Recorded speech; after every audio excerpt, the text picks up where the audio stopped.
sa'yo, kundi sa akin din. And so, nawalan ako ng kontrol.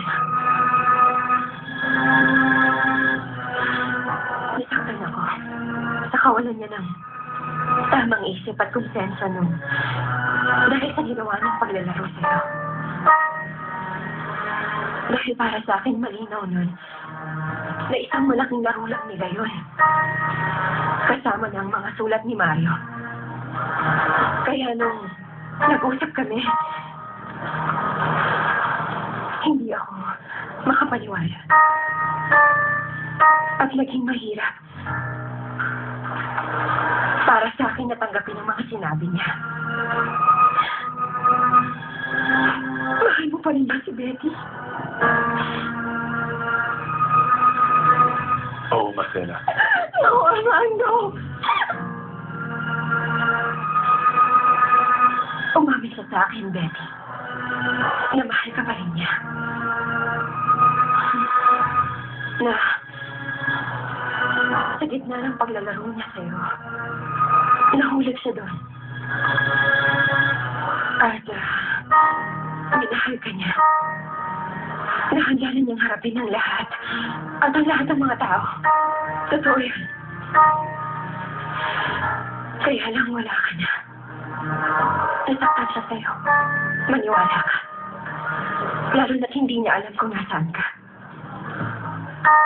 Halos mabaliw na siya doon. Pumasok pa sa isip niya ang mag-suicide. Yun lang ang gusto niyang mangyari. Gusto niyang maparusahan. Kinailangan ko pang pumunta sa bahay isang gabi dahil halos mapatay na nila si Armando.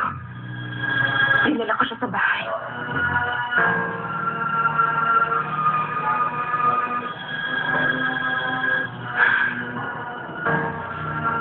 Ginamat ko ang mga sugat niya. Umaasang baka mabawi ko pa ng ganun si Armando. Pero it was useless. Magkatabi kami sa kama pero ito ang nasa isip niya. Sa pagkakataong yun ko naiintindihan. Nawala na sa akin si Armando. Nang matagal na ang panahon. Nasimula nung nakasama niya ang isang babae. Nagsimula na siyang lumayo sa akin. Kaya I got obsessed. Para lang mahanap ko siya. Pero hindi ko inahanap. Ngayong babaeng umagaw pala si lalaking mahal ko.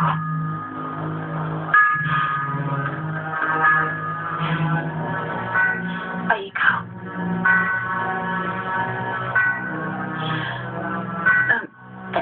Ma'am Marcela.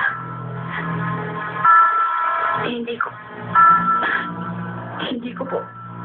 ko gustong malaman ang side mo ngayon. Ang gusto ko lang marinig mo ang sa akin.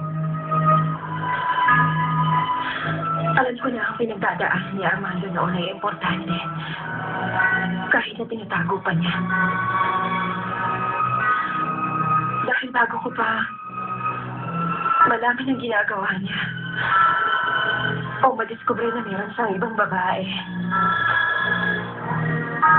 Bumabalik siya lagi sa akin.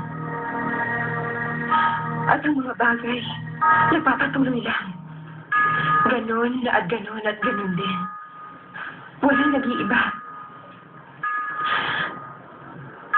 Pero, nang dumating ang babaeng yun, nagbago nilang tuluyan ang lahat sa amin ni Armando.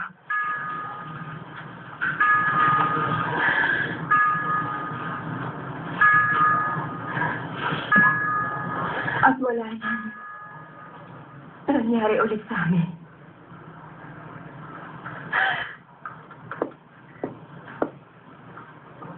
At pagkatapos nga nun, umamin siya sa akin na pagkatapos ng nangyari sa inyo, wala na siyang ibang ginalaw na babae. Sinabi niya yun sa akin, Betty. Pakiusap po, Ma'am Marcela. Hindi niyo po kailangang ilahad ang mga detalye. Hindi po komportable sa ating dalawa. Hindi din ito madali para sa akin na sabihin sa iyo, Beatrice. Hindi talaga. Pero dahil nandito na rin naman ako ngayon, pues, sasabihin ko sa iyo ang buong storya. Kailangan mong marinig ang lahat ng iyon. At kailangan kong gawin yan. Dahil ako ang tanging tao na nagdusa at nandun din ako. Sa tunay na istorya ni Armando na hindi mo alam.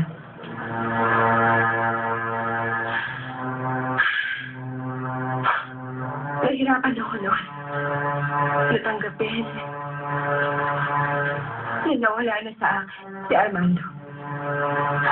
Dahil sa'yo. Pero, nung gabing nagkahiwalay kami, malinaw niyang sinabi sa akin na nung magkasama kayong dalawa, na-realize niya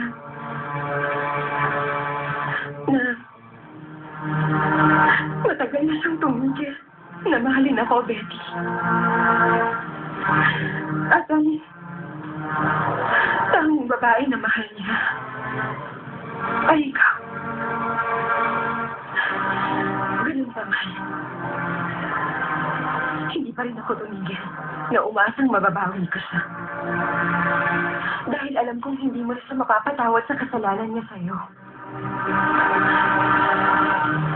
Pero sa puso't isip ko, alam kong kung malalaman mo lang ang totoong nangyari sa kanya,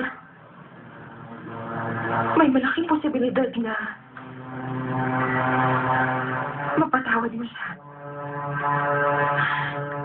Pilit kong itinago ang pag-asang yun hanggang sa huling sandali.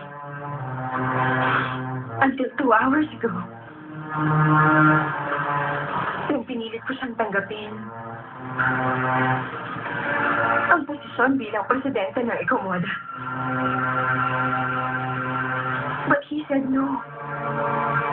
Aalis na daw siya. Na naiintindihan niyang para sa iyo isa siyang bad karma. Isang sumpa. Sinabi din niya yun kay Margarita. Aalis siya para limutin ka, Beatrice. Ayun siya. Sirang-sira na siya. Listen, Beatrice.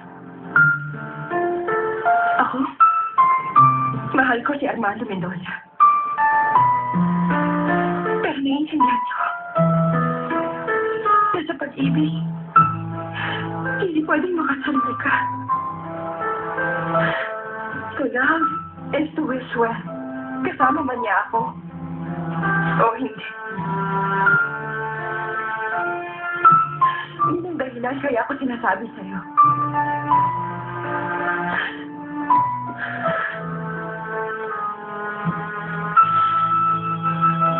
Alam mo na ang gagawin. Ma'am Marcela.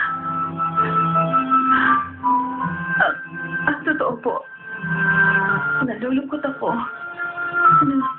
na hindi niyo maayos ang relasyon ninyong dalawa. Na ako may kasalanan. Kaya hindi niyo na po mabawi si Sir Armando. Pero maniwala kayo, tumupad ako sa aking salita. Hindi ako lumapit. Hindi ko siya hinayaan. Tuksuhin ako. At umiiwas po ako kapag lumalapit siya. Alam ko yan, Beatrice. Kung hindi ganun ang nangyari, hindi kita lalapitan para sabihin sa'yo ang totoo. Ma'am Marcela. Salamat. Huwag mo akong pasalamatan. ipakita mo. Tulungan mo tong kumpanya. At gawin mo rin para sa kanya.